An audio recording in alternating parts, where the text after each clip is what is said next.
Now, coming to the core concept, and really thank you, especially to Michael and all the pre-speakers to set the scene for the Federation services and also how to assess the functional level of the Federation services. I would like to outline some guiding principles up front. First of all, a federation is always sovereign. I think this is what we really should address when we are talking about federated and sovereign data infrastructures. This also implies that a federation has no technical runtime dependencies to the Gaia-X ASBL. I'm continuously hearing, well, Gaia-X is a kind of cloud provider or a single point of failure or whatever. Well, this is not the case. And also, federation has no commercial relationship to the Gaia-X ASBL. This is again a matter of self-determination. But the ASBL is the only entity to set the binding rules for Gaia-X, which is really clearly in terms of policies and rules, the technical specification for the federation services, and also the onboarding and accreditation criteria to be named as a kind of Gaia-X compliant provider or service. And this also leads to a conformity assessment criteria approach, for example, to build up labels and further on. And when we are scoping this on the technology stack, which is currently evolved within the ASBL, at least we made the decision the federation services are intended to be open source according to Apache Software License 2 and also open specs CC BY. Which means also everything we are doing in this stack is technology neutral to special interest groups for identity management, for example, but even more also for various data sharing approaches and initiatives. And I will show you where we see the differentiation here. And in any case, it should be always in alignment with EU ICT standard roadmap, whatever this means. So this is also a moving target, and we are in touch with the appropriate entities like Senelec and Etsy to discuss this approach and to be aligned also in this matter. And you already seen today the architecture document. I just wanted to scope on this middle part with participants, the federator, the federation services, and the service offering.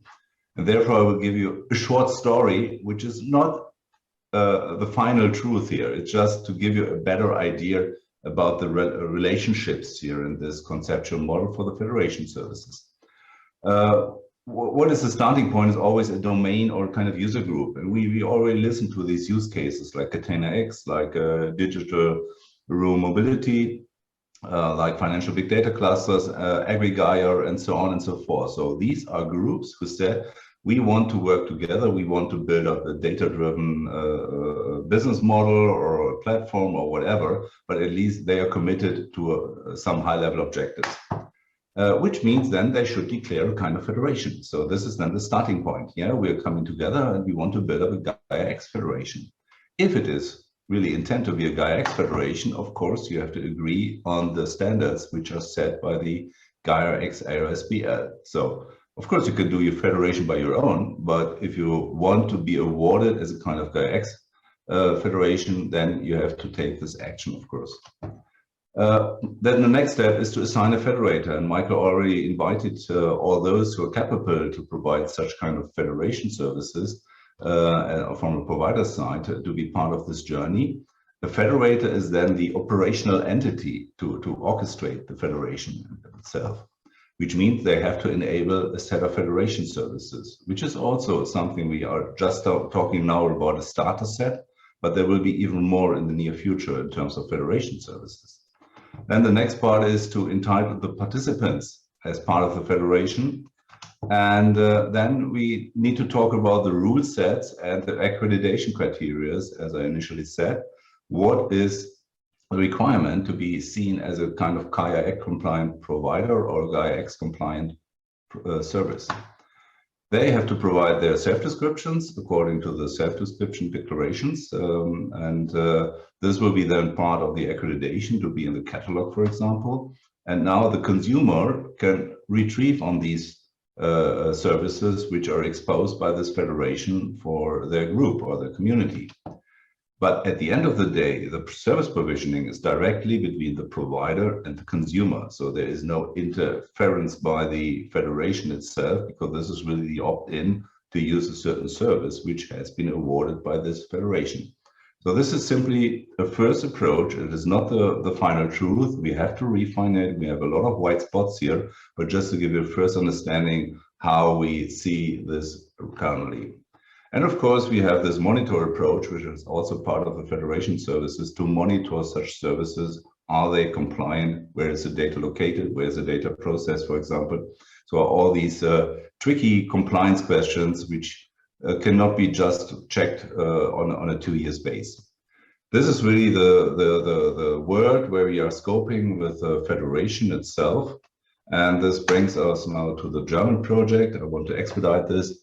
As I said, the federation is an autonomous group tied together by a specified set of standards. It can be more than the Gaia-X ASBL already said, but a federator has to be a legal entity, and it's entitled to provide the federation services.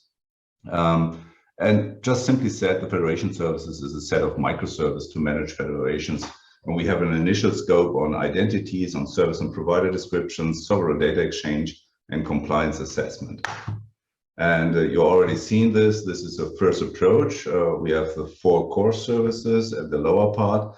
For this enablement, we are also addressing kind of portal to orchestrate it, to provide a user interface, a workflow engine, an API framework to get this directly up and running, so to have a ready-to-go setup as a minimal viable Gaia federation services, let me say it this way.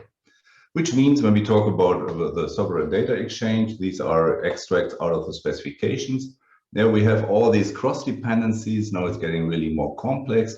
Just on the right side, you can see such a JSON LD description of such a contract agreement, for example, because JSON LD is one of the core architecture decision records.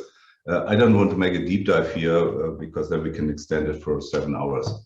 Just simply said, for example, this use case of data sharing, we have 2 participants who would like to share data. In the middle, you need, again, this federator with the various services. One of these services is, for example, the sovereign data exchange.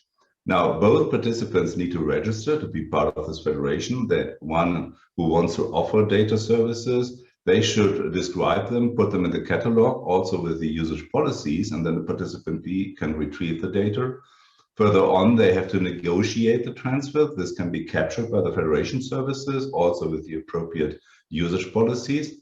And of course, and this is a conditional option, we can also log with the federation services the data exchange, which might lead into some tracking options or monitoring, billing options, and so on. But the data transfer, this is again directly between the participants. And this means here we are agnostic to either IDSA or Ocean Protocol, computer data, or whatever is seen out in the world.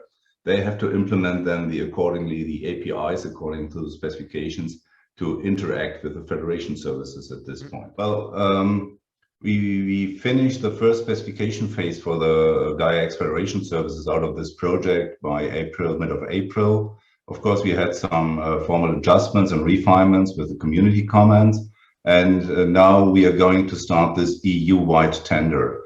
And you can visit www.gxfs.de by tomorrow. Then we will open it. If you go now to the website, there will be a password protection now. And the first slots will start next week. This will be a rolling over system about the various work packages are previously introduced. And of course, then we need to start with the implementation phase, but you can see the implementation phase and also the QA phase is mostly aligned with what Michael already suggested for this ongoing joint exercise to build up a full package with an operational model for the federation services.